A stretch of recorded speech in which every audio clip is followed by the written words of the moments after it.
Well, hello everybody. How are we doing tonight? Uh, hope you're hope we're doing better than the Leafs are because boys, that game, those games hard to watch. Well, luckily I haven't been watching as much Leafs hockey as I usually do in previous years, but of course there's a lot of stuff going on. Like I had just moved up to Willia, and I don't really find myself interested in watching Leafs games because their brand of hockey is very boring, and we really don't like watching it. Just one second here, as I'm trying to get stuff situated. Here, here we go. Copy link. I'm putting this live on Instagram so I can get everything as they happen. Today we are going to be talking about the Leafs. Not the game itself, because the game itself was, in my opinion, it wasn't bad. It wasn't a bad game, but more what they need to do when it comes to trades, because they haven't done anything since July of last year. They haven't done a trade. They haven't done anything since July of last year. To me, I think They need to do something for the sake of doing anything because it's getting to that point now where your team isn't as good as it once was. I don't think it will ever be as good as as it once was. And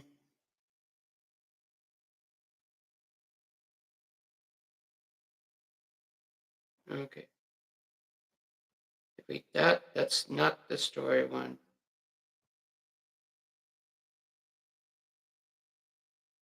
Wait from both. Yes, that's not what I wanted. Come on now. There we go. Um I love how I'm trying to get into this game, but it's so hard to do. Oh, here we go. Oh, me.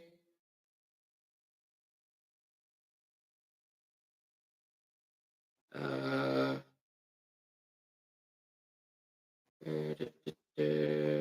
Link. Yes. Paste. Done. Yes. By the way, anybody on Instagram, go ahead.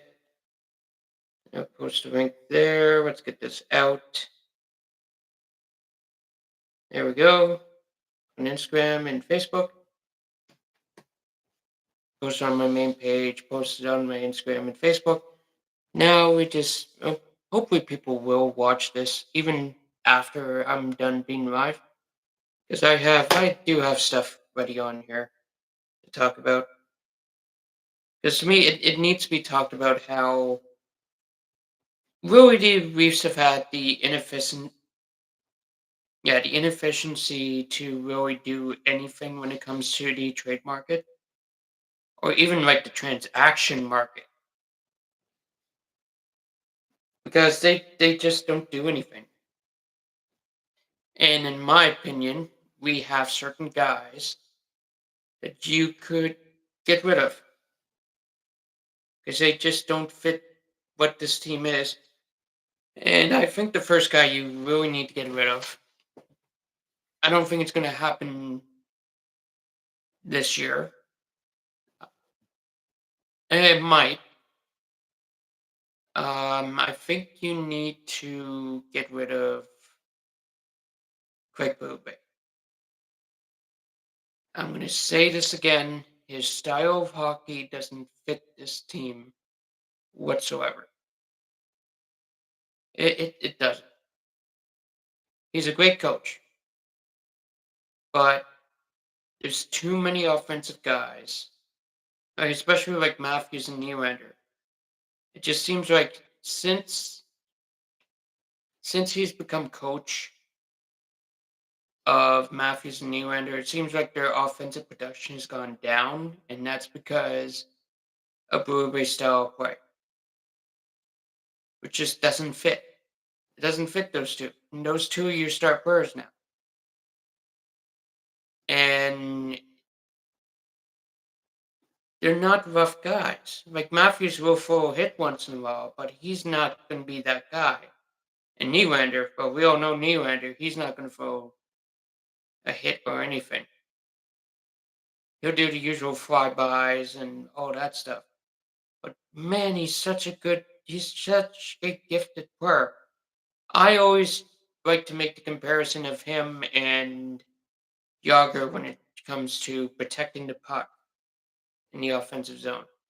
Like Yager was so good at protecting the puck, skating around everybody. And he still does that. But it's just the way Craig Berube wants them to play. It doesn't fit them. And also, what doesn't help is that this team doesn't have anybody that will create space for Matthews, for Nylander. Like, Nice is a power forward, but they're not trying to play him, like, Berube's not trying to play him as a power forward. It A lot of stuff is just backwards right now in Leafs fan, and a lot of the stuff needs to change. Once it changes, then we can get into the fun stuff. Then we can get to offense. More offense. That's what this league is about now. It's not about always being a defensive club. But Berube wants to play that style, play that hard grinding style that's good for the playoffs. It's not good for the regular season. There's too many To me, there's too many of like the same player. And you need a mix of different guys. And that's why today we're actually going to talk about. I have six pairs on my phone. We're going to talk about guys that will most right. Three guys that will most likely be traded. One of them is guys been talked about for a while right now. It's kind of iffy if he's going to get traded. More than likely, I'd like to see him get traded. But right now, they're talking extension with him or getting him traded. I would like to see him get traded. And then there's three guys that we do need to talk about potentially, well, that should get traded, but won't. Um, First guy that's getting guy that's getting overpaid. I liked him at the start. Now it's kind of like you're not playing him enough for the role. So Craig Blue was kind of fallen out of touch with him, and that's Kelly. He he's 34 years of age. He hasn't really done much this year. He really hasn't done much. Well, actually, no. His first year in Toronto, he had 20 goals. And that's usually what you expect to get out of Kelly Young. 10, 15, 20 goals a year. But then ever since Craig Berube came in, it's just been more, hey, we need you in this defensive role. That's He's good defensively, but he can chip in 15, 20 goals a year. But Boube doesn't want him to do that. And because of that, I think you can trade him. The more pieces of Craig Boube's style you get rid of, the more it forces his hand to play more offensively. But, in my opinion, get rid of Bube and open up your offense. Mark Savard wasn't the problem. Even though, yes, his power play was fucking horrendous. Still is pretty fucking horrendous. Because you put Morgan Riley back on that fucking first unit. Morgan Riley is not a point man for a power play. To me, a point man needs to have a shot. Why do you take over Ekman Larson off the first unit power play? I don't know. It was working fine because he had a shot. It's not what you want on a power play to have a shot at the point. Nope. Let's control everything from the outside and try and set up Matthews all the time. Oh, that's so easy to cover. So easy to cover. And because of that, that's why your power play is so shit. But anyways, back to Kelly Youngcook. Kelly Youngcook needs to go. If you can get anything for Kelly Youngcook, that would be fine. I had to go off. Sorry, I went off on a tangent of quick Booby, but it's just to me that you need to get rid of him. Next up, Scott Lawton. In my opinion, more than likely he'll probably get traded. Um, he's a good player, but again, kind of like Kelly Youngcook, you gave up too much for Scott Lawton. Unfortunately, that was the paying price, but you still gave up too much because now it puts you in a situation where you could be without a first round pick till possibly 2029. That forces you to not be sellers at the next in 2027 and 2028, forces you to be buyers. It forces you to be try to be a contender. With the roster that they have, they are not a contender. So you try to sell off pieces to get actors, to get anything. Get anything. A guy like Scott Lawton, who's actually very good. He's good defensively. He's a good defensive player.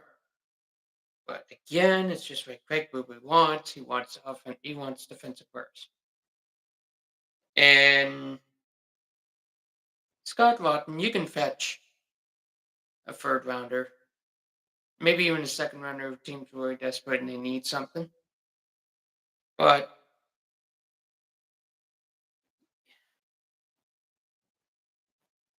you should have done this. You should have done these trades a month. Oh, you should have done it before the Olympics. Teams were desperately trying to get shit done before the Olympics. You could have easily gotten something done before the Olympics. But you didn't. You didn't want to. You didn't want to do it. You didn't want to do it. And you held off. So, what's the point?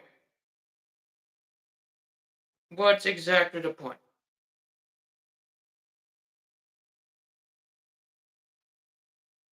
What is exactly the point? You would have gotten a good haul for all the players I'm talking about before the Olympics. Now, their value is diminished, and you're not going to get anything. well, I shouldn't say anything, but you're not going to get what you could have gotten before the Olympics. Now already, again, and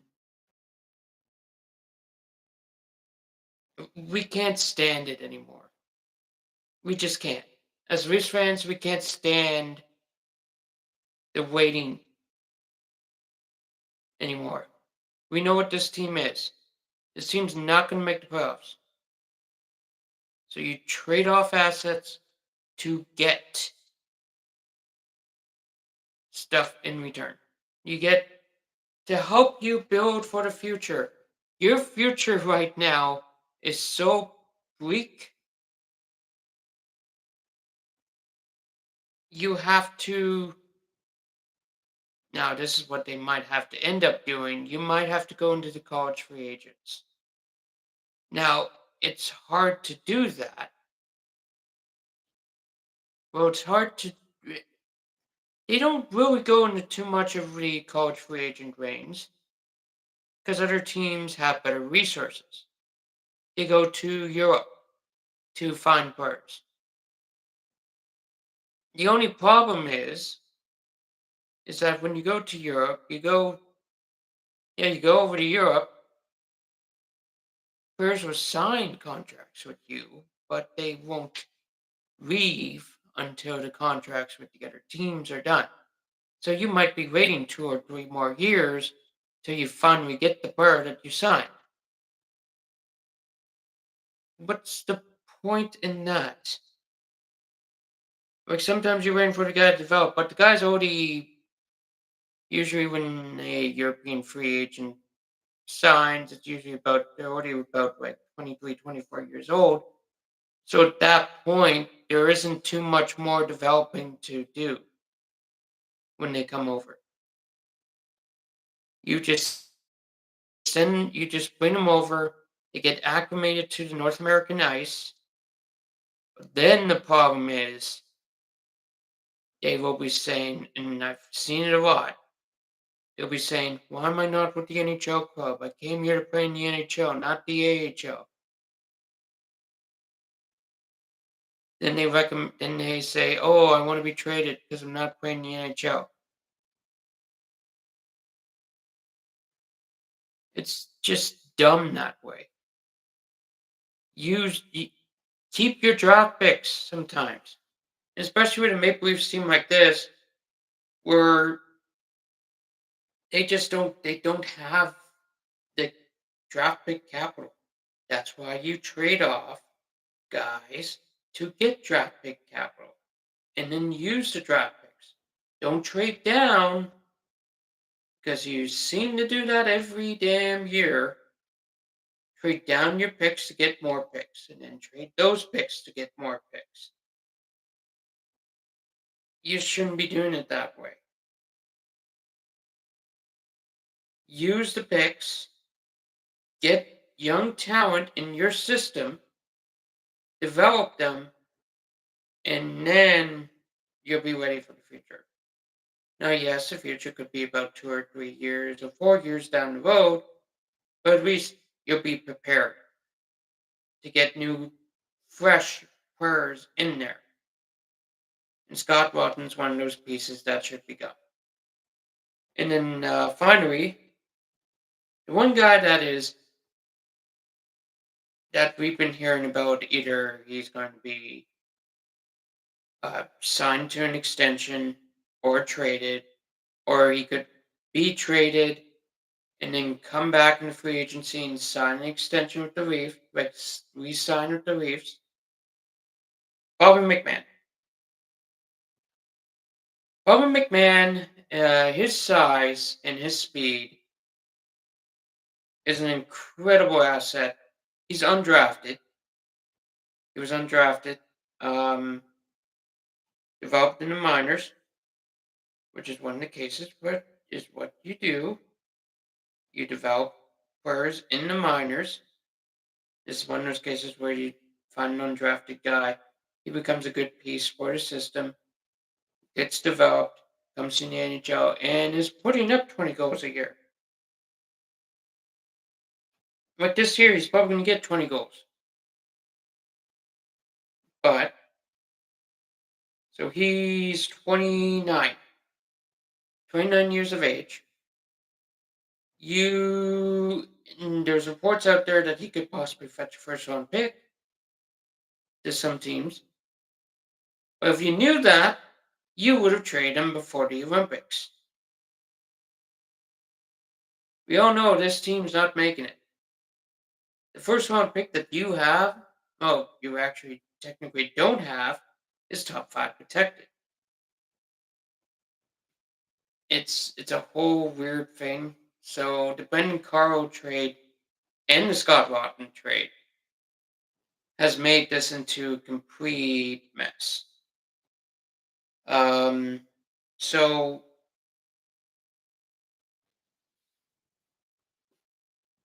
when the Reefs traded for Scott Laughton, they traded the 2027 first round pick in Nikita Kubrankin. Kubrankin's not a part of it. It's that 2027 first round pick. Now, that's not the protected pick. The protected pick is 2026 when Toronto traded for Brendan Carl. Now, when they traded for Brendan Carl, they thought that they were getting a good defenseman, which he's all right sometimes, but he was definitely not worth the first round pick. That's for sure. Like not now. There is talks that he might get traded. There'll be a team out there that will want him. He's another guy that will get traded. But yeah. So in 2026, I go to Wikipedia to explain this to everybody. More than likely, you're going to see this afterwards, but I'm live right now, and anybody wants to come on, come on, join me on here. I actually have to go 2026. Just give me a second here. This is live. This ain't edited or anything like that. Here it is here. So, 2026 is owned by Boston. There are conditions to this pick.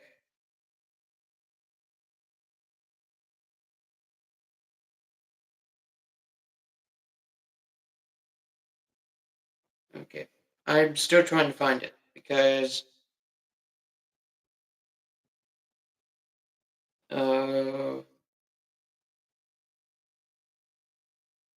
Toronto Maple Leafs.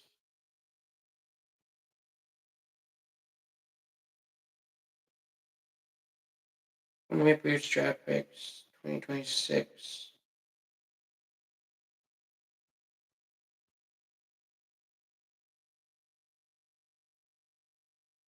Okay, here it is. Here. Nope, not that one.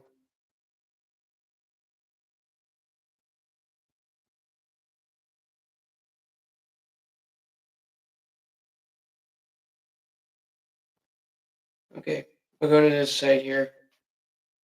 Oh my god. Do you hate it sometimes when they go performance security verification? Trying to make sure you're not a robot. Trying to find the whole thing. I'm just trying to explain to people what the whole situation with that first round pick, if people don't notice. Okay, here it is too. So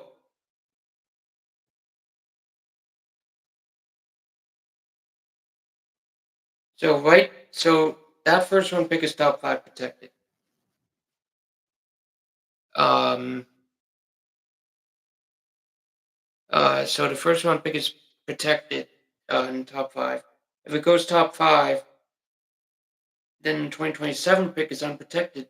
But oh no, that 2027 pick is goes to the Flyers.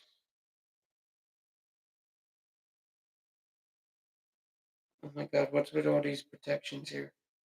Yeah, so that 2027 pick goes to the Flyers. But because okay, this site doesn't even tell the whole thing. So that 20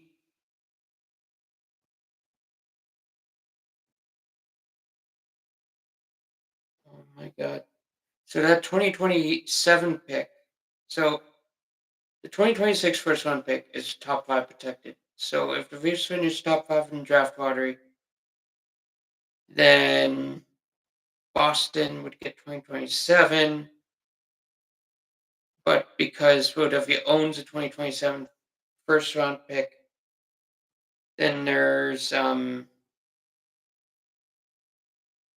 my God. But because Philadelphia owns the 2027 first round pick, the 2027 first round pick, no, the 2026 first round pick, if that ends up being top 10, then the Leafs have the choice of moving the 2027 first round pick to Boston and the 2028 first round pick to Philly.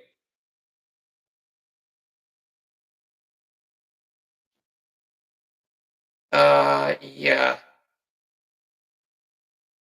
Okay, trades. Trade deadline tracker. No, I don't want trade deadline tracker. I just want which one of my beliefs. Why?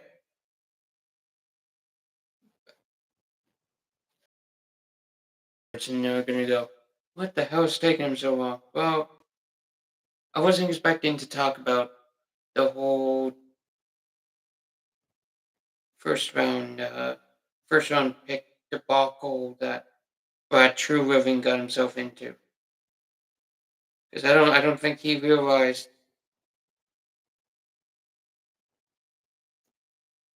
I don't think he realized what he was doing when he made this, trade.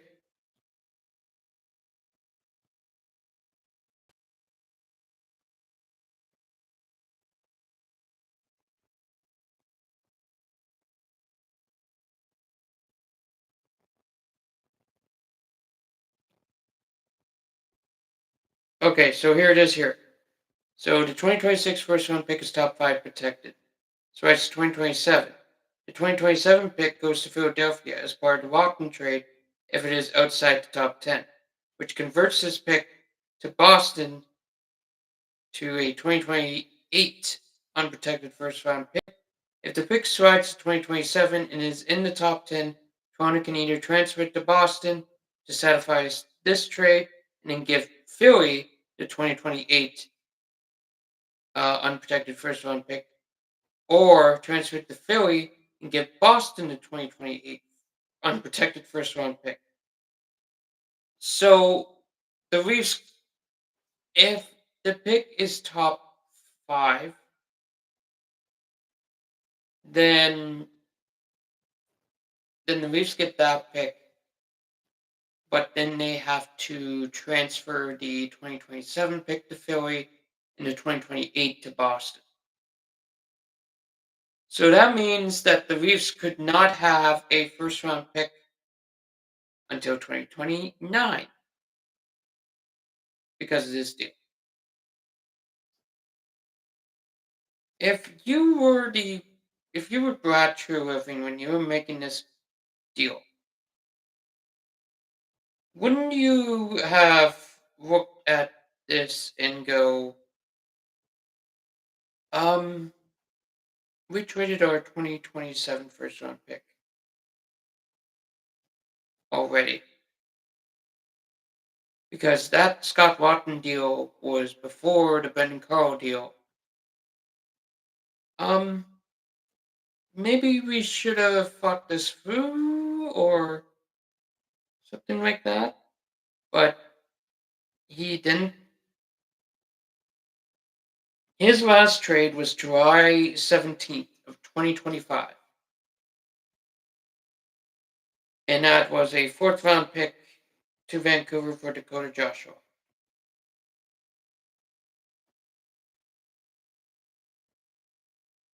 That doesn't satisfy anything. That doesn't help matters at all. And then we can all like here's his trades. So Dakota Joshua for fourth. Uh Ron Reeves for Henry Flood. Uh ooh, this one is bad. Uh Mitch Marner for Nick Law. You kind of see a little bit of a trend, bigger purse. Matthias Micheli for a third round pick. Now, also, this third round pick, has conditions as well for conditional 2027 third round pick. I don't know what this is. Upgrade to 2029 second round pick. 2029! 3 years from now. If Toronto makes the playoffs this season and Micheli records at least 51 points in 2025-26. Okay, so at least, no, that's 2027 third round pick. Sorry. So at least, so that pick's not going to be a 2029 second round pick. If you were Utah, wouldn't you want the 2029 second round pick? Anyways, back to trades that Brad Treliving has done.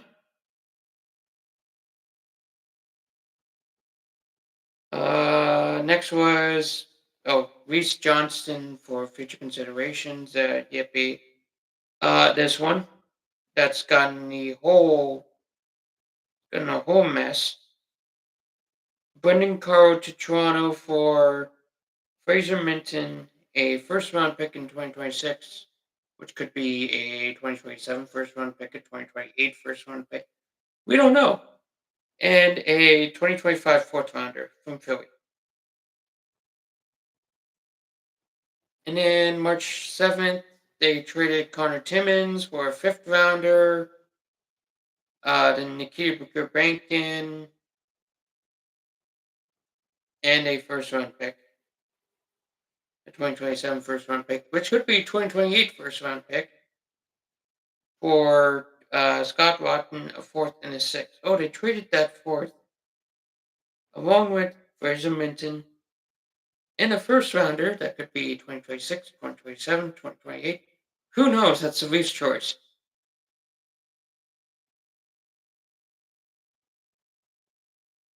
My God.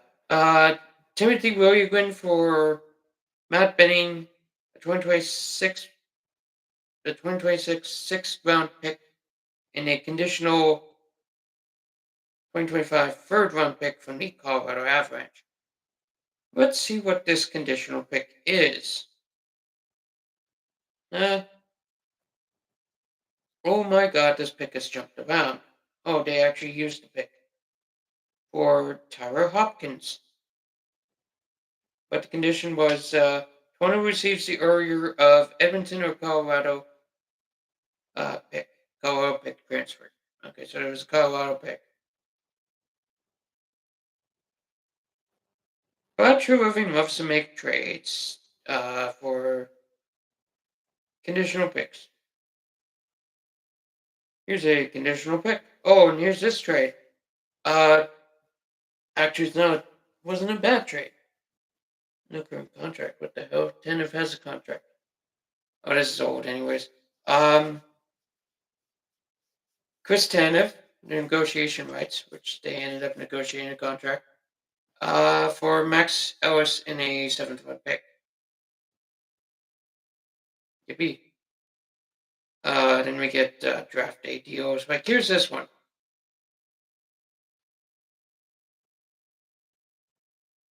Actually, no, that's Kyle Dubas. Is that Kyle Dubas? 2024?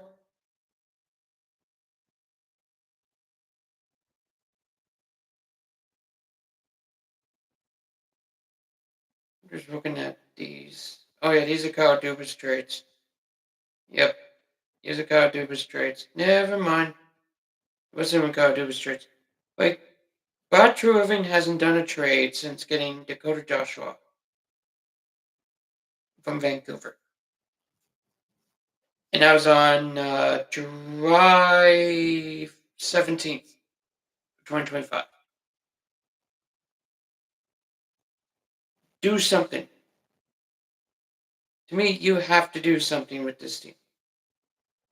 And Bobby McMahon's going to be the biggest piece to get you some kind of a bigger return.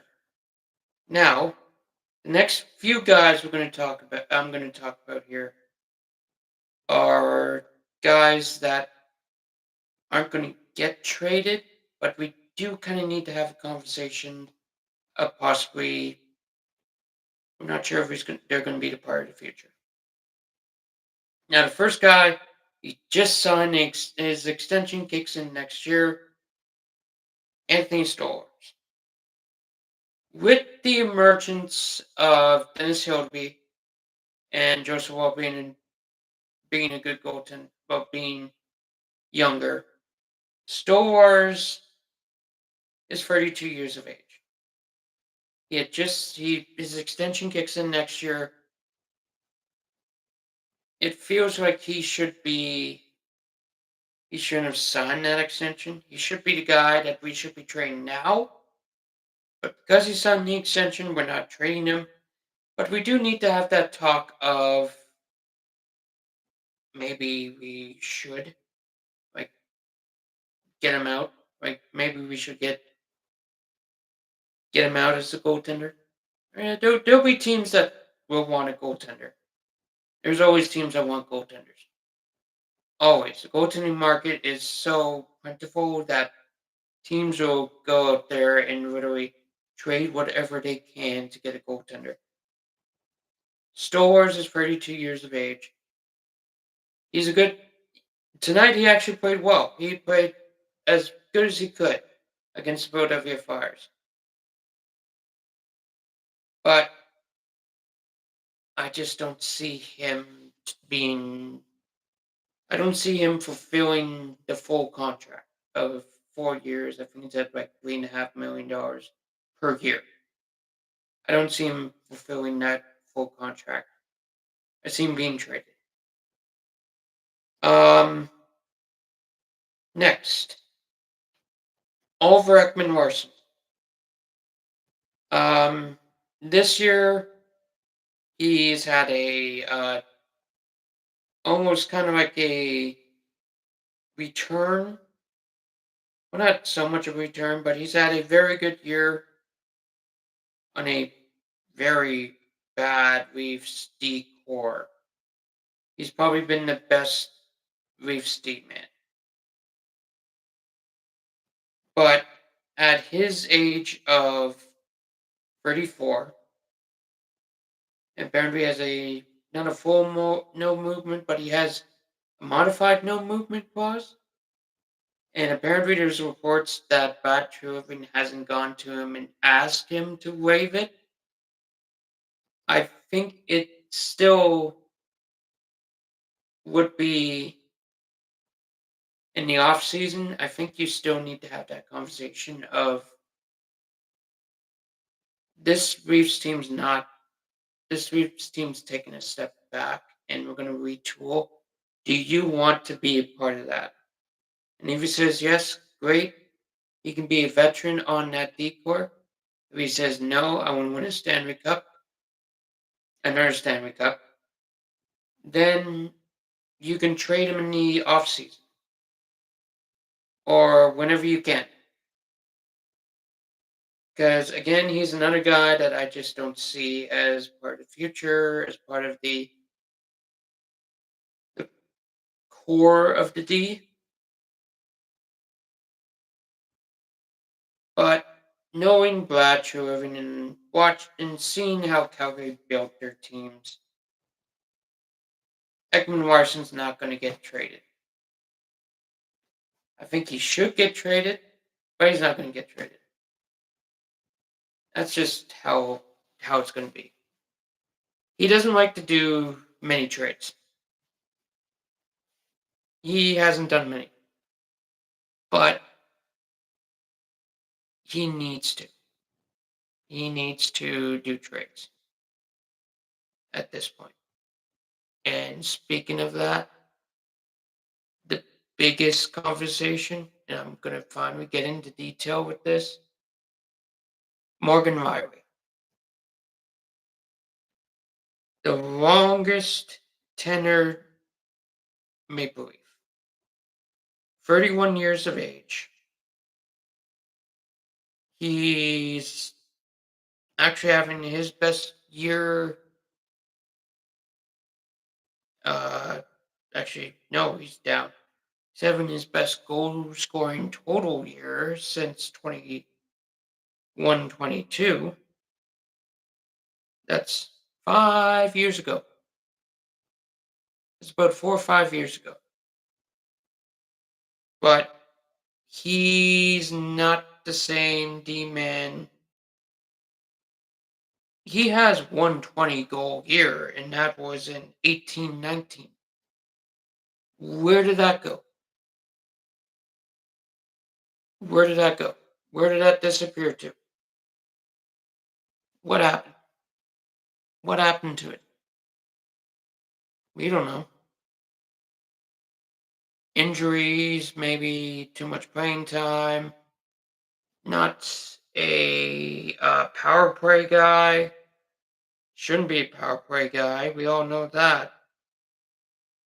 He only has 16 power play goals on his career. Yet he is on the first power play unit. How many power play points do you think Mr. Morgan Riley has? I'll give you the answer. 6 this year. That's right. 6. And he's on your first power play unit. One of them's a goal. How much sense did that make? None. I think you need to have a serious conversation. And also defensively, he's been better defensively in his career. He is a minus 40, but he's an offensive defenseman. But he can't even do that.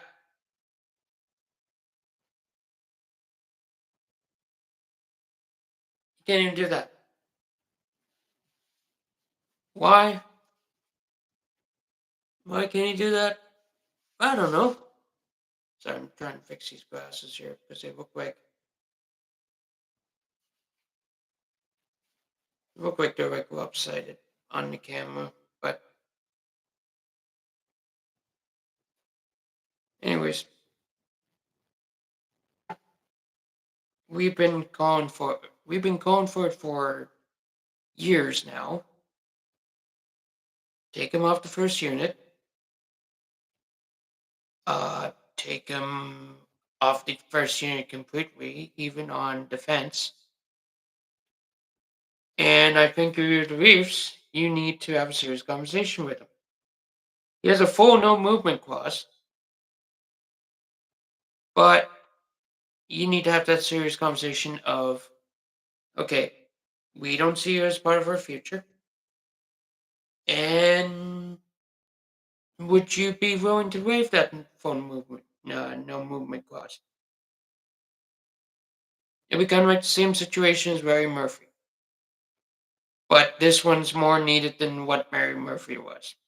Barry Murphy was a very good defenseman for the Leafs. But he got ran out of town because of unforeseen circumstances.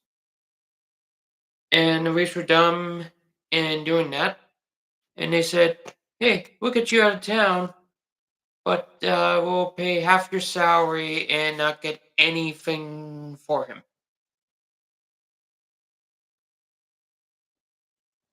You're not going to do that with Morgan Riley.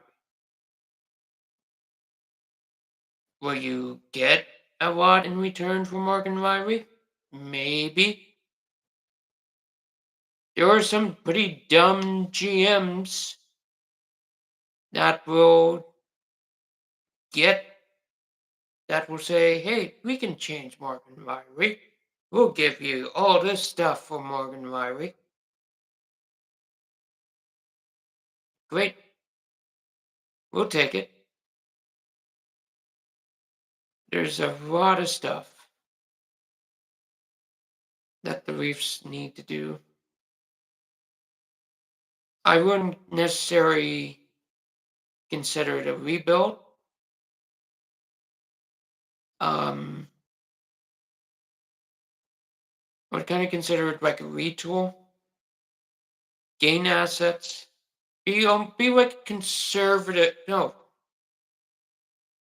like they say, buyer seller, but there's different things. Is that Reefs aren't a buyer? We all know that, but the Reefs shouldn't necessarily be a fully seller. They should be a conservative one.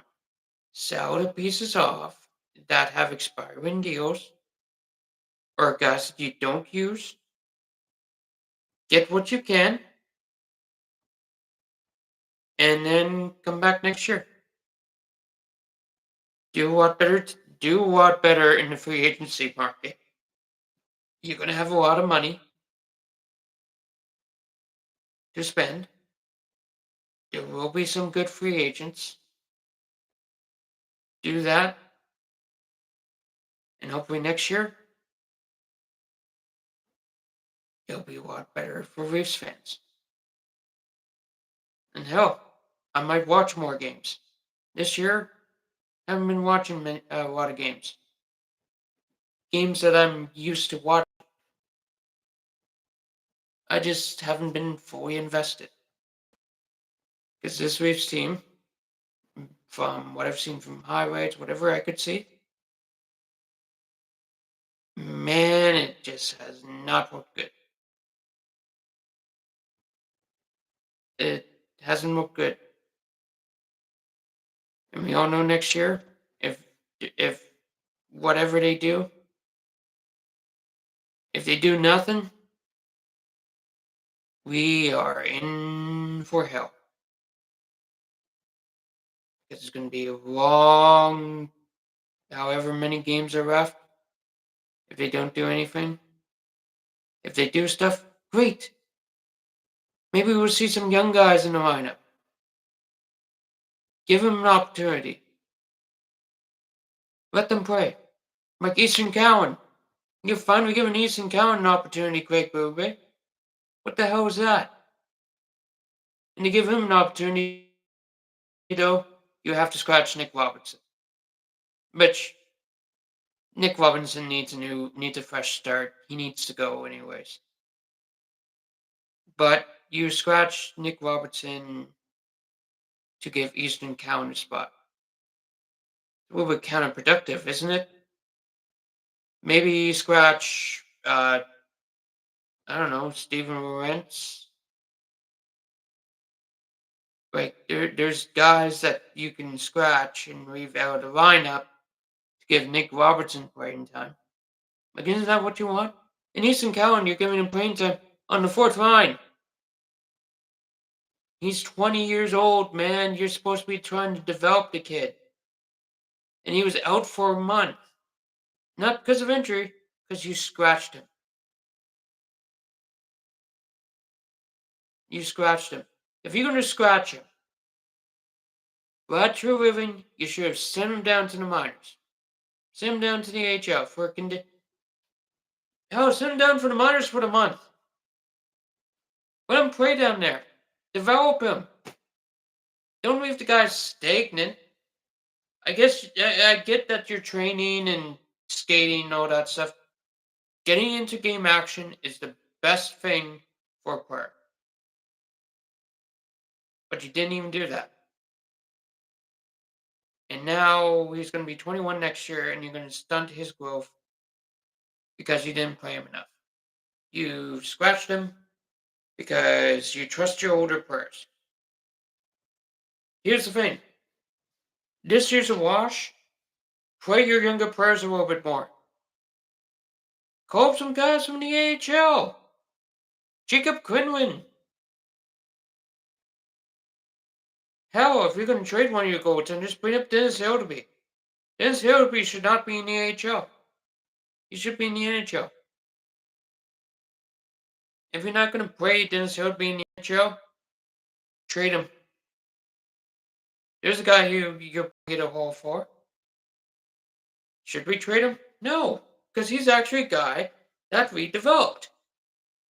Joseph Wall was also another guy that we developed, but we haven't had a true number one goaltender that we've developed since Felix Potvin. And that was over 30 years ago. We've had to dip into free agency. We've had to make trades. We had to do all this stuff to get starting goaltenders. Have we had a true starting goaltender since,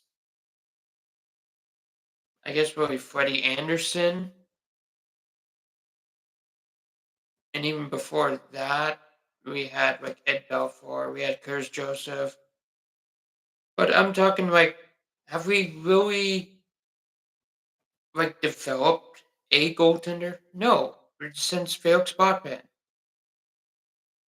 Like a true starting goaltender. Like Joseph Wall, don't get me wrong, he's a good goalie. He's not a starting goaltender. He's a backup. He'll have good games here and there. But he's not a true start. He's not number one. He's good for a tandem. He's not number one. Dennis Hildeby, he's also not going to be a true number one goaltender. Teams will think he'll be, and then find out that he's really like a backup goaltender. We haven't developed a true starting goaltender. Like develop someone. Well, we did kind of. Now just thinking about it, James Reimer, he did become a starting. He was a starting goaltender for us, but we screwed that up by getting Jonathan Bernier. And then management went, "Oh, we need to start Jonathan Bernier more than James Reimer." What? Fucking Bernier was always a damn backup goaltender. He's not the starter. He never was a starter. He was always a backup goaltender. But politics, like I've said before, always comes into play when it comes to hockey. And who's going to win out in the end? Upper management.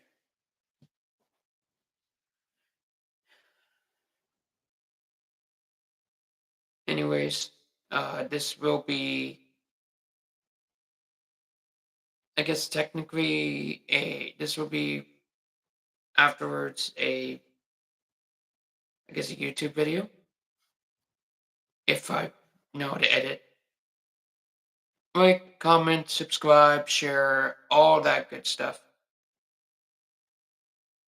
Who knows when you're going to see me?